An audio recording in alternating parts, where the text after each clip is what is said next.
18 जनवरी 2021 के daily current affairs burning news discussion में आपका स्वागत है। देखिए, आज ज़्यादा इंपॉर्टेंट न्यूज़ है नहीं।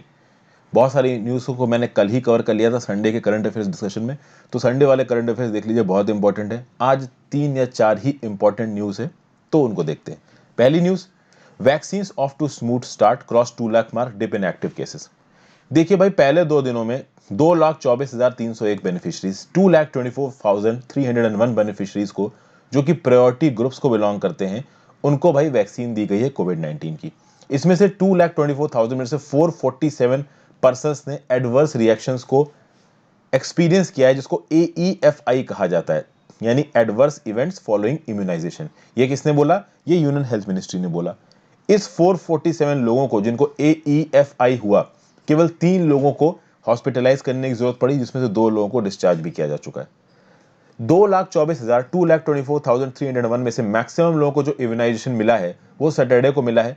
संडे को ओनली 553 सेशंस हुए, जिसमें से 17,072 बेनिफिशरीज को इम्यूनाइजेशन दिया गया, यानी 2 लाख से ज्यादा लोगों को तो सैटरडे को ही इम्यूनाइजेशन दिया गया था। ये जो AEFI है, एडवर्स इवेंट फॉलोइंग इम्यूनाइजेशन, ये बहुत माइनर है। थोड़ा बहुत दर्द, थोड़ा swelling at the injection site, थोड़ा फीवर, बॉडी एक, nausea, giddiness, mild allergic reactions like rashes, इस प्रकार की चीजें देखने को मिली हैं। केवल कुछ ही ऐसे AEFI थे जहां पे हॉस्पिटलाइजेशन की जरूरत पड़ी। मैंने बताया 3 लोग को हॉस्पिटलाइजेशन की जरूरत पड़ी, जिसमें से 2 को डिस्चार्ज ऑलरेडी कर दिया गया है। Protocols are already in place for remote reporting, immediate case management at vaccination session site, transportation and hospitalization। तो हर चीज के लिए यहाँ पे चीजें रेडी हैं। ये देखा गया कि भाई संडे को एक और चीज निकल के आई है कि active cases decline 2% of the total cases reported in the country, यानी पूरे देश में जितने भी केसेस रिपोर्ट किए गए कोविड-19 के, जो एक्टिव केसेस हैं वो 2% ऑफ द टोटल केसेस से भी कम है। तो अभी के लिए कोरोना वायरस के जो एक्टिव केसेस हैं पूरे देश में, वो है 2,08,826, which is somewhere 1.98% of the total cases. General studies paper 2 में पर्टिकुलर चीज आपको काम आएगी।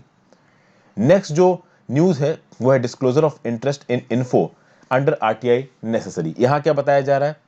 अच्छा, इसको बताने से पहले फ्रेंड्स, वीडियो पे लाइक का बटन, अगर अब तक आपने चैनल को शेयर सब्सक्राइब नहीं किया है, इस वीडियो को शेयर नहीं किया तो बिल्कुल कर दीजिए।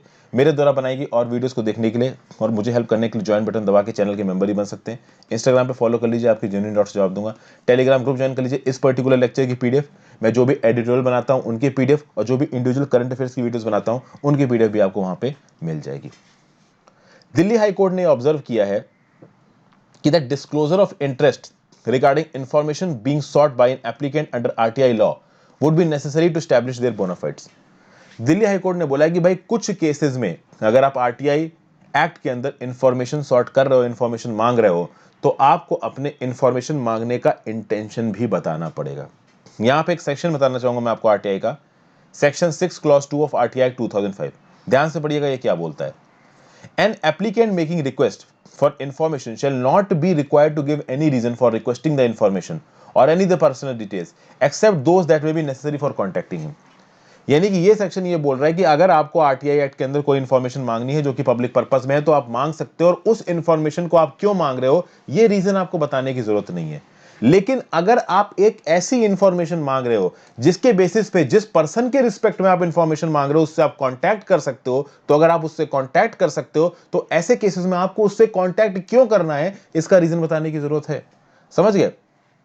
तो पब्लिक पर्पस में अगर आप RTI एक्ट के अंदर कोई इंफॉर्मेशन मांग रहे हो, तो आप इंफॉर्मेशन क्यों मांग रहे हो इसका रीजन आपको देने की जरूरत नहीं है।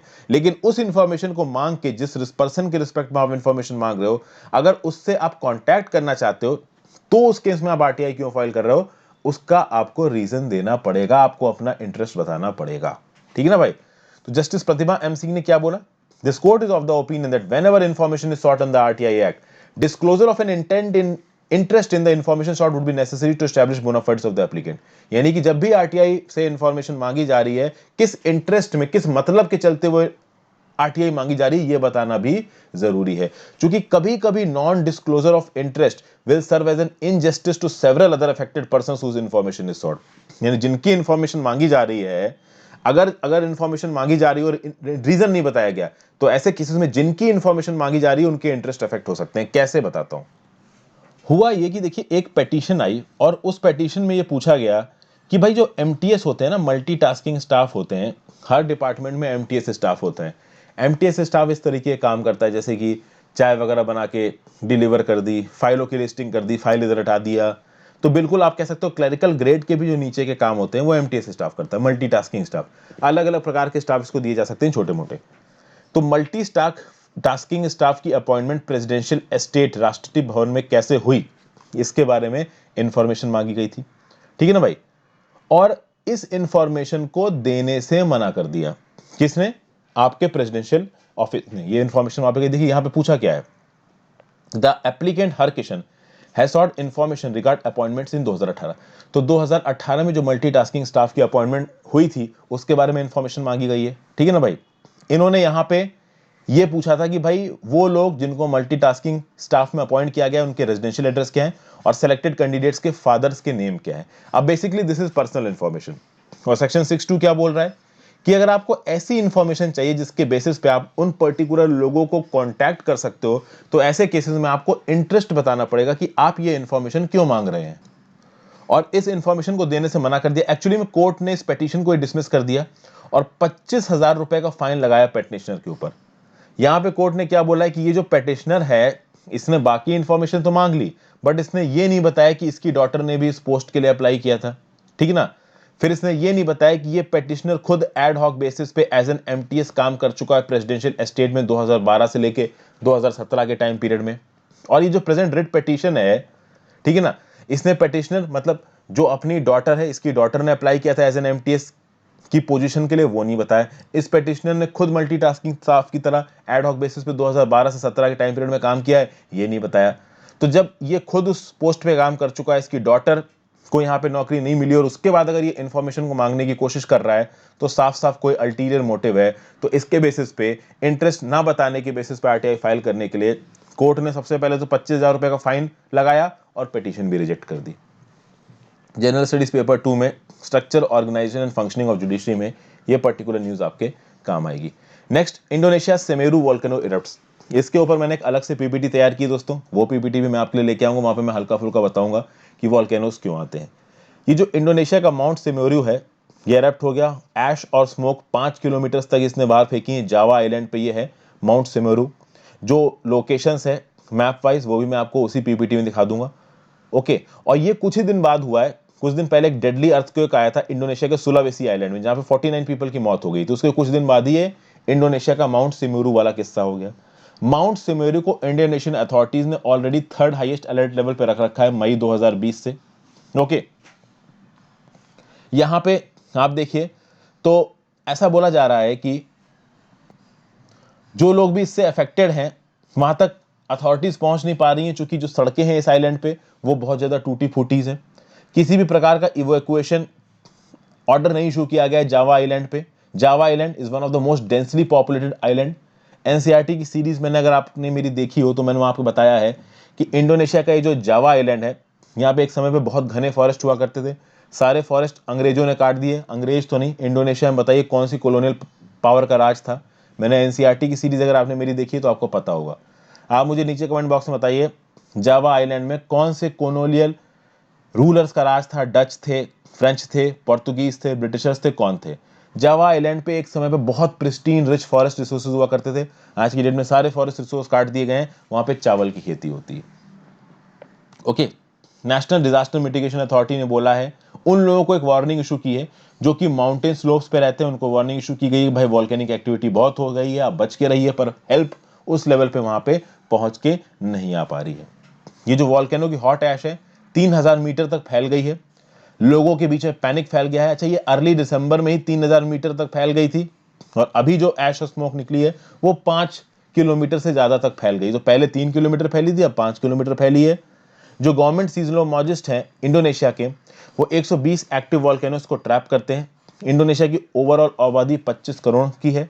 और एक्चुअली में इंडोनेशिया की जो चीजें हैं ना, ये काफी कॉमन है, क्योंकि Indonesia Pacific ring of fire पे पड़ता है, जहां पे टेक्टोनिक प्लेट्स कोलाइड करती हैं। और जब टेक्टोनिक प्लेट्स कोलाइड करती हैं वहां पे इस तरीके की एक्टिविटीज होती हैं।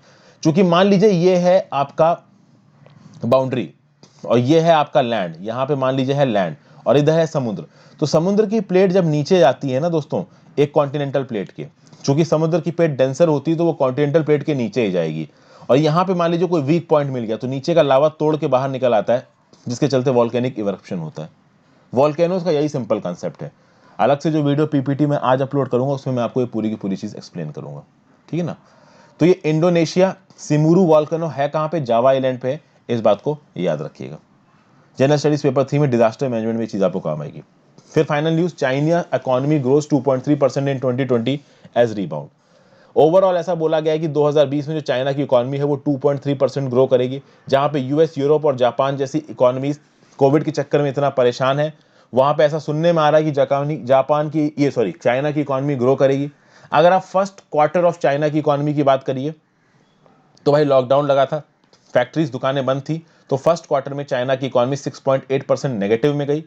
लेकिन सेकेंड क्वार्टर में चाइना की इकोनॉमी 3.2% से एक्सपेंड हुई है, और ये जो क्वार्टर दिसंबर में खत्म हुआ है इसमें चाइना की इकोनॉमी पिछले साल के कंपैरिजन में 6.5% बढ़ी है। तो पहले क्वार्टर में चाइना की इकोनॉमी -6.8% हुई, दूसरे क्वार्टर में 3.2% बढ़ी, और तीसरे क्वार्टर में 6.8% बढ़ी है। तीसरे क्वार्टर में 6.5, तो पहले में 6.8% नीचे गई, दूसरे में 3.2% ऊपर बढ़ी, तीसरे में भी 6.5% ऊपर बढ़ी। और ऐसा बोला जा रहा है कि ओवरऑल 2020 में चाइना की इकोनॉमी 2.3% से ग्रो करेगी। आखिरी क्वार्टर बचा है जनवरी, फरवरी, मार्च का। चाइना की अगर आप वीक देखो तो डेकेड्स में ये सबसे स्लोएस्ट ग्रोथ है। ऑब्वियस सी बात है, कोरोना का पैंडेमिक आया तो ग्रोथ तो स्लो हो ही जाएगी, लेकिन कहीं ना कहीं यूएस और बाकी इकोनॉमी से चाइना बहुत ऊपर है। कहीं ना कहीं अभी भी जो चाइनीज मेड मास्क हैं और अदर मेडिकल सप्लाईज हैं, उनकी डिमांड दुनिया भर में बहुत ज़्यादा है। चाइना ने अभी भी अपने देश के कुछ हिस्सों में ट्रेवल कंट्रोल बैन्स लगा रखे हैं ताकि कोरोना वायरस और ना फैले। भले ही चाइना का लंबे समय से यूएस के साथ एक टैरिफ वॉर चल रहा है, तभी चाइना के एक्सपोर्ट्स 3.6% बढ़े हैं।